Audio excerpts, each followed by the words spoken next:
Welcome to special live. నేను రమా మండవ. ఈరోజు లైవ్లో భాగంగా మనం తీసుకోబోతున్న టాపిక్ ఏంటంటే, ఈ రోజున ఆర్ఎస్ఎస్ ప్రముఖులు బీజేపీ టీడీపీ పొత్తులు కావాలని కోరుకుంటున్నారా అంటే అవుననే చెప్పాలి.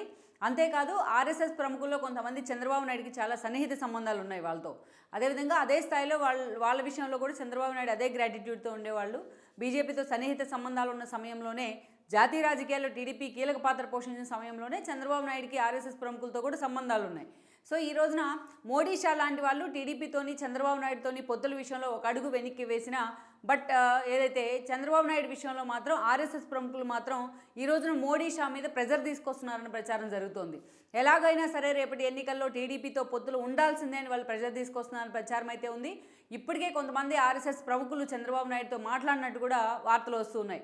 ఒకరు ఏదైతే తెలంగాణ మొన్నటి వరకు తెలంగాణ బాధ్యతల్లో కీలక పాత్ర పోషించిన బిఎల్ సంతోష్ లాంటి వాళ్ళు, అదేవిధంగా నితిన్ గడ్కరీ లాంటి వాళ్ళు కూడా ఇప్పటికే చంద్రబాబు నాయుడుతో టచ్లోకి వచ్చారన్న ప్రచారం ఉంది. అమిత్ షా లాంటి వాళ్ళు మధ్య మార్గంగా ఈ రోజున ఆర్ఎస్ఎస్ ప్రముఖులతో చంద్రబాబు నాయుడుతో చర్చలు జరిపిస్తున్నారని ఇంకొక ప్రచారం కూడా జరుగుతూ వస్తుంది. Even Lokesh Chandrababu Naidu skill development కేసులో అరెస్ట్ అయ్యి జైల్లో ఉన్న సమయంలో కూడా లోకేష్తో అమిత్ షాతో కూడా భేటీ అయ్యారైనా. అమిత్ షా ఆయన్ని పిలిపించుకొని చంద్రబాబు నాయుడు అరెస్ట్ అంశాల గురించి ఆరాధీశారు. చంద్రబాబు నాయుడు అరెస్ట్ వెనుక తాము లేము అనే అంశాన్ని కూడా ఒక క్లారిటీ ఇచ్చే ప్రయత్నం చేశారు. సో ఆ సమయంలోనే లోకేష్ కూడా ఢిల్లీలో ఆర్ఎస్ఎస్ ప్రముఖులతో భేటీ కాబోతున్నారు, భేటీ అవుతున్నారు అనే చర్చ కూడా జరిగింది. వాళ్ళు ఆయనతో టచ్లోకి వచ్చారనే చర్చ కూడా అప్పట్లో జరిగింది. సో ఆ తర్వాత చాలా సుదీర్ఘ విరామం తర్వాత ఇప్పుడు మరోసారి బీజేపీ టీడీపీ పొత్తుల్లో ఆర్ఎస్ఎస్ ప్రముఖులే కీలక పాత్ర పోషిస్తున్నారనే చర్చ జరుగుతోంది.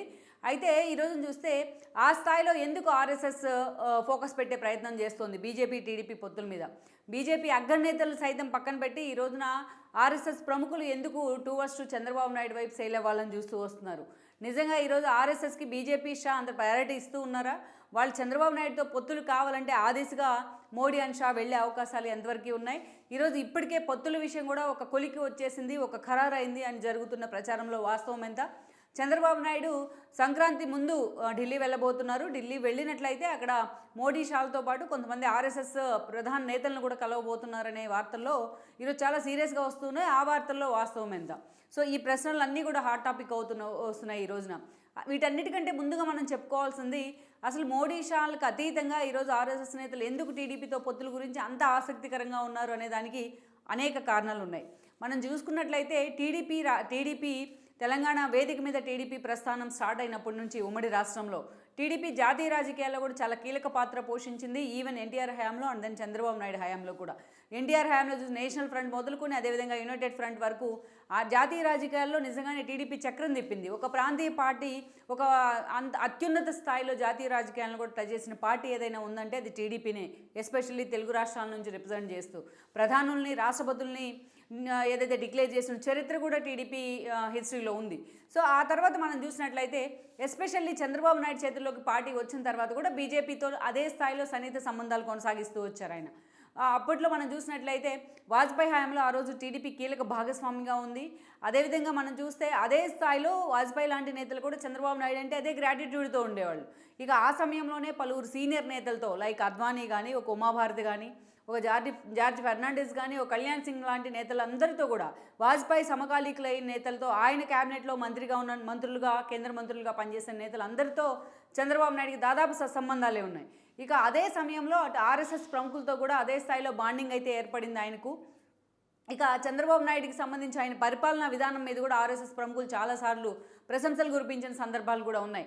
ఎందుకంటే అప్పట్లో బాల్ ఠాకరే శివసేన పేరుతో ఎలా అయితే ఎన్డీఏకి బీజేపీకి దగ్గరయ్యే ప్రయత్నం చేశారో అటు ఆ స్థాయిలో కరుడుగట్టిన హిందుత్వ భావజాలం టీడీపీ నుంచి లేకపోయినప్పటికీ కూడా చంద్రబాబు నాయుడిని ఒక నమ్మకమైన మిత్రపక్షంగా వాళ్ళు భావిస్తూ వచ్చారు బీజేపీ వైపు నుంచి చాలా సంవత్సరాల పాటు. ఇందులో 100% వాస్తవం ఉంది కూడా. ఎందుకంటే వాజ్పేయి ప్రధానిగా ఉన్న సమయంలో ఆ స్థాయిలో స్ట్రాంగ్ బాండింగ్ ఉండేది చంద్రబాబు నాయుడికి అండ్ వాజ్పేయికి మధ్య. ఇక అప్పటి నుంచి కూడా ఆర్ఎస్ఎస్ ప్రముఖులతో సన్నిహిత సంబంధాలు చంద్రబాబు నాయుడుకు ఉన్నాయి. అప్పుడు ఆర్ఎస్ఎస్ బ్యాక్గ్రౌండ్ నుంచి వచ్చిన ఒక గడ్కరీ మొదలుకొని ఇప్పుడు ఆర్ఎస్ఎస్ చీఫ్గా ఉన్న మోహన్ భగత్ వరకు అందరితోనూ కూడా చంద్రబాబు నాయుడుకు సానుకూల సంబంధాలే ఉన్నాయి. ఆ స్థాయిలో వాళ్ళతో ఎప్పుడు కూడా ఆయన టచ్లోనే ఉంటూ ఉంటారు. చంద్రబాబు నాయుడుతో నిత్యం వాళ్ళు మాట్లాడుతూనే ఉంటారు. ఆ స్థాయిలో మాత్రం ఆ సంబంధాలు మాత్రం ఆ పిఆర్ రిలేషన్స్ మాత్రం చంద్రబాబు నాయుడు కంటిన్యూ చేస్తూనే వచ్చారు అనుకోవాలి. ఇక ఎస్పెషల్లీ 2014 ఎన్నికల కంటే ముందు అంటే 2004, 2009లో చంద్రబాబు నాయుడు అధికారానికి దూరమైన క్రమంలో గుజరాత్ అల్లర్లు కానీ అప్పుడు అక్కడ సీఎంగా ఉన్న మోడీ మీద వచ్చిన అలిగేషన్స్తో చంద్రబాబు నాయుడు కూడా మోడీ మీద ఆ రోజు విగ్రస్గా స్పందించడం జరిగింది. మోడీకి అండ్ చంద్రబాబు నాయుడుకి మధ్య ఆ ఒక్క చిన్న ఇన్సిడెంట్ తప్ప అంత స్థాయిలో పెద్ద విమర్శలు కానీ పెద్ద రాగద్వేషాలు కానీ ఏమీ లేవనే చెప్పుకోవాలి. ఇక 2014 సమయానికి వచ్చేటప్పటికి ఆ రోజున గుజరాత్ ఏదైతే సీఎంగా ఉన్న మోడీని తీసుకొచ్చి బీజేపీ ఆ రోజున ప్రధాన అభ్యర్థిగా ప్రకటించింది. సో ఆ రోజు ఆర్ఎస్ఎస్ ప్రముఖులు కూడా ఈ ఇనిషియేషన్లో ఉన్నారు కీలకంగా. ఈ క్రమంలోనే ఎన్డీఏని బలోపేతం చేయాల్సిన బాధ్యత కూడా అటు ఆర్ఎస్ఎస్ మీద ఇటు మోడీ మీద కూడా పడింది. ఆర్ఎస్ఎస్ నేతల సూచనతోనే ఆ రోజున మోడీ ఎన్డీఏలోకి మిగతా పక్షాలన్నింటినీ కూడా ఆహ్వానించే ప్రయత్నం చేశారు. ఈ క్రమంలోనే ఆయన ఆ రోజున హైదరాబాద్ వచ్చి బాలకృష్ణ లాంటి వాళ్ళతో భేటీ అయ్యారు. చంద్రబాబు నాయుడిని 2 words to ఎన్డీఏలో చేరే విధంగా కూడా ఒప్పించారు. సో చంద్రబాబు నాయుడు కూడా అప్పుడు రాష్ట్రం విభజిత ఆంధ్రప్రదేశ్గా మిగిలింది రాష్ట్రం. అలాంటి పరిస్థితుల్లో ఇతర రాష్ట్రాలతో పాటు ఆంధ్రప్రదేశ్ సమానంగా ఎదగాలి అంటే, ఇతర రాష్ట్రాలతో పాటు కంపేట్ అవ్వాలి అంటే కేంద్రంలో అధికారంలోకి రాకపోతున్న ఒక పార్టీతో, జాతీయ పార్టీతో పొత్తులు అవసరమని ఆయన భావించారు. సో ఈ క్రమంలోనే ఆ రోజు మోడీ మేనియా అయితే ఉంది. మోడీ అని దేశం కలవరిస్తూ ఉన్న పరిస్థితి. ఆ స్థాయిలో బీజేపీ కానీ ఆర్ఎస్ కానీ మోడీని ఎక్స్పోజ్ చేయడంలో సక్సెస్ అయ్యారని అనుకోవాలి. ఆ క్రమంలోనే చంద్రబాబు నాయుడు ఎన్డీఏలోనే అఫిషియల్గా జాయిన్ అయి ఉన్నారు. 2 ఏళ్ల పాటు వాళ్ళ పొత్తులు చాలా సక్రమంగానే కొనసాగుతూ వచ్చాయి. చాలా సానుకూల దృక్పథంతోనే ఉన్నారు. అటు కేంద్ర రాష్ట్ర మంత్రి పదవులను కూడా 2 పార్టీలకు చెందిన నేతలు కూడా పంచుకున్నారు. ఇక ఎప్పుడైతే విభజన హామీల వేదికగా అటు బీజేపీతో ఒక డ్రిఫ్ట్ స్టార్ట్ అయిందో చంద్రబాబు నాయుడుకి, అప్పటి నుంచి కూడా మోడీ వర్సెస్ చంద్రబాబు నాయుడు అన్నట్టుగా పరిణామాలు మారిపోయాయి. ధర్మ పోరాట దీక్షల పేరుతో చంద్రబాబు నాయుడు చేసిన హడావిడి మొత్తం ఢిల్లీ స్థాయినే దాగిన పరిస్థితి. ఇక అప్పట్లో మనం చూసినట్లయితే ఈ విమర్శలు ఎలక్షన్ నాటికి ఒక వ్యక్తిగత విమర్శల దాకా వెళ్ళాయి. రాష్ట్ర ప్రయోజనాల కోసం, విభజన హామీల కోసం చంద్రబాబు వినిపించిన వాయిస్ ఆ తర్వాత రోజుల్లో మోడీకి వ్యతిరేకంగా మారింది ఎన్నికల నాటికి. అదే స్థాయిలో మోడీ కూడా చంద్రబాబు నాయుడు వ్యక్తిగత విషయాల్ని ఎన్నికల ప్రచారంలో కూడా టార్గెట్ చేసిన పరిస్థితి. అక్కడి నుంచి మనం చూస్తుంటే అటు టీఆర్ఎస్తో చేతులు కలిపి ఇటు జగన్మోహన్ రెడ్డిని సీఎం చేయడంలో మోడీ కీలక పాత్ర పోషించారనేది ఇప్పటికీ టీడీపీ వైపు నుంచి ఉన్న విమర్శ. అది నిజం కూడా, అందులో వాస్తవం కూడా ఉంది. ఆ తర్వాత రోజుల్లో పవన్ కళ్యాణ్ కూడా టీడీపీ నుంచి పక్కకు జరిగారు. సోలోగానే 2019లో ఎవరికి వాళ్ళు ఎన్నికలకు వెళ్ళున్నారు. వాళ్ళందరికీ కూడా జగన్మోహన్ రెడ్డి రూపంలో ఒక బెటర్ ఎక్స్పీరియన్స్ అయితే ఎదురైంది. గత ఎన్నికల్లో కేవలం 23 స్థానాలకు పరిమితమైన తర్వాత చంద్రబాబు నాయుడు ఎక్కడా కూడా బీజేపీని పల్లెత్తు మాట అనుకుంటా ఇన్ని రోజులుగా జాగ్రత్త పడుతూ వచ్చారు. సో బీజేపీనే ఎన్డీఏలో తనకున్న అవసరాల దృష్ట్యా ఈ రోజున బీజేపీ చంద్రబాబు నాయుడు లాంటి వాళ్ళని దగ్గర చేసుకునే ప్రయత్నం చేస్తోంది.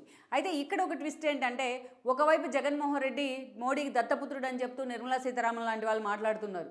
జగన్మోహన్ రెడ్డి ఈ 4.5 ఏళ్ల పాలనలో బీజేపీతో అధికారిక పొత్తులు లేకపోయినా అనధికారిక పొత్తుల్లో మాత్రం ఆయన కొనసాగుతూ వస్తున్నారు. బీజేపీ తీసుకున్న నిర్ణయాలను ఎన్డీఏలో ఉన్న పార్టీల కంటే అధికంగా జగన్మోహన్ రెడ్డి వాళ్ళకి ప్రయారిటీ ఇచ్చిన సందర్భాలు ఉన్నాయి. వ్యవసాయ చట్టాలు మొదలుకొని అనేక అంశాల్లో బీజేపీ అడగకుండానే అందరికంటే ముందెళ్ళి మరి జగన్మోహన్ రెడ్డి మద్దతు ఇచ్చిన సందర్భాలు కోకొల్లలు అనుకోవాలి. సో అలా జగన్మోహన్ రెడ్డి ప్రభుత్వం తీసుకుంటున్న అనేక ఆర్థికపరమైన విషయాల్లో కావచ్చు, అమరావతి లాంటి విషయాల్లో కావచ్చు, బీజేపీ మిన్నుకుండింది ఇప్పుడు దాకా.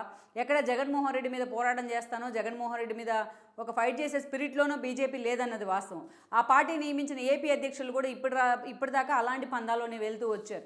జగన్మోహన్ రెడ్డిని పక్కన పెట్టి చంద్రబాబు నాయుడిని టార్గెట్ చేస్తూ వచ్చారు. ఇప్పుడు లేటెస్ట్గా పురంధరేశ్వర్ లాంటి వాళ్ళు జగన్మోహన్ రెడ్డిని ఆయన వైఫల్యాలను ఎండగడుతూ ఉన్నారు. బట్ మొన్నటి వరకు మాత్రం బీజేపీ వైసీపీ రెండే రాష్ట్రంలో అన్న ఒక తానులో ముక్కలే అన్న ఒక విమర్శ అయితే ఉంది.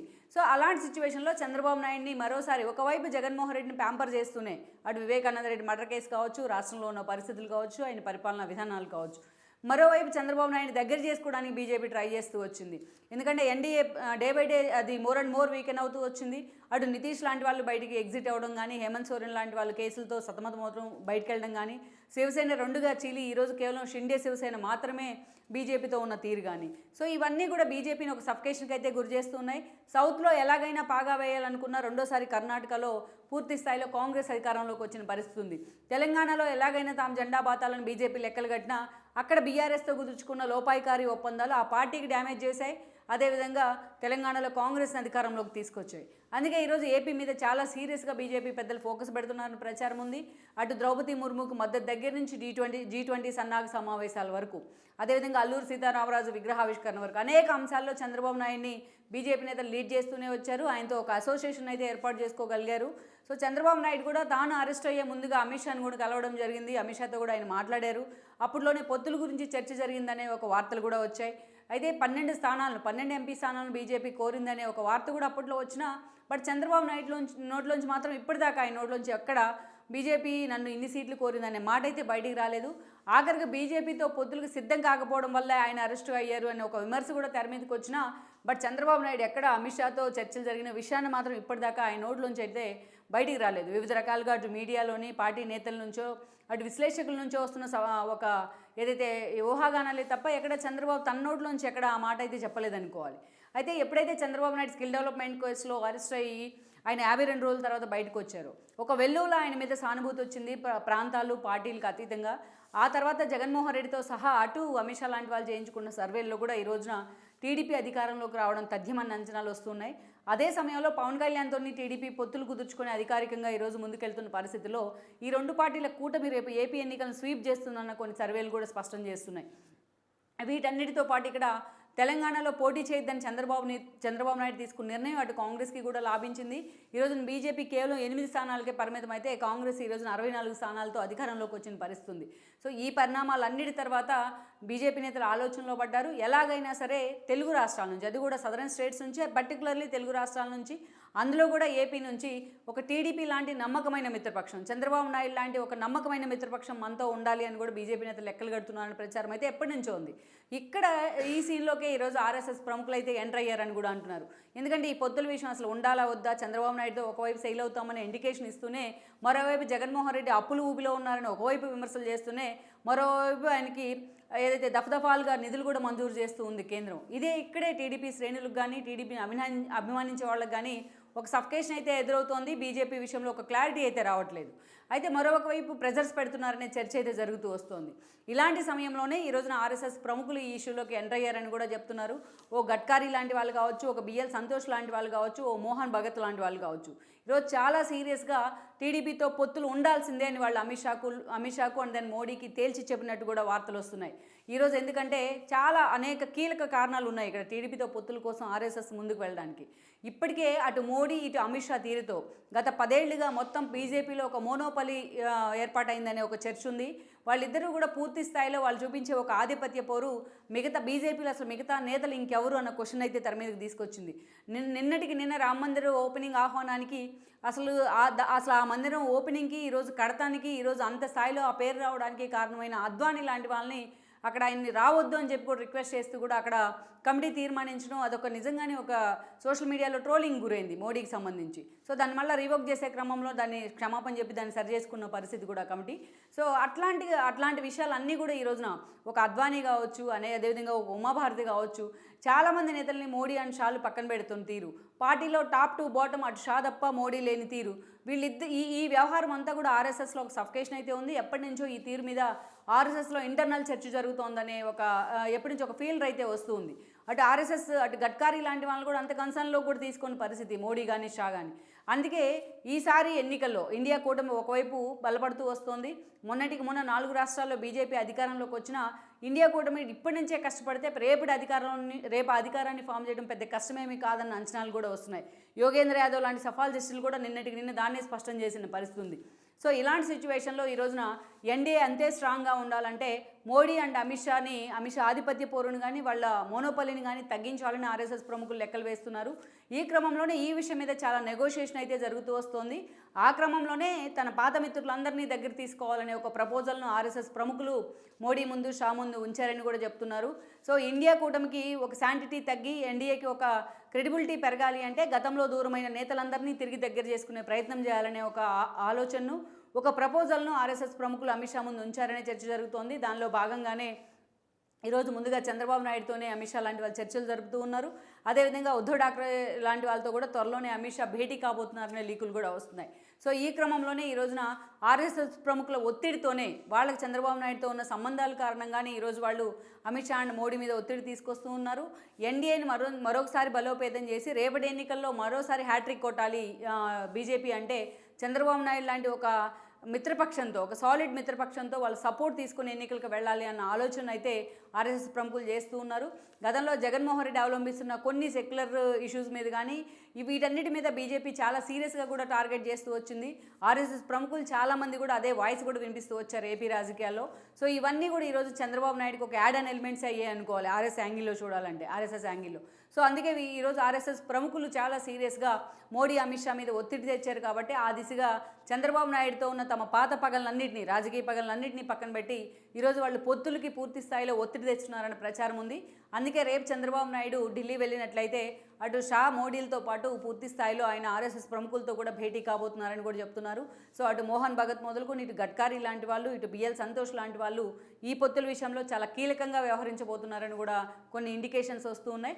లెట్స్ సీ, నిజంగానే చంద్రబాబు నాయుడిని ఈ దిశగా ఆర్ఎస్ఎస్ ప్రముఖులు ఇనిషియేట్ చేసినట్లయితే ఆయన వాళ్ళ ముందు పెట్టే డిమాండ్స్ ఎలా ఉండబోతున్నాయి, నిజంగా ఈ పొత్తులకు సంబంధించి ఒక అధికారిక ప్రకటన ఎప్పటి నుంచి రాబోతుంది అనేది కూడా మనం చూడాల్సి ఉంది. ఈ వీడియో మీకు నచ్చినట్లయితే please share, like and subscribe R24 Telugu.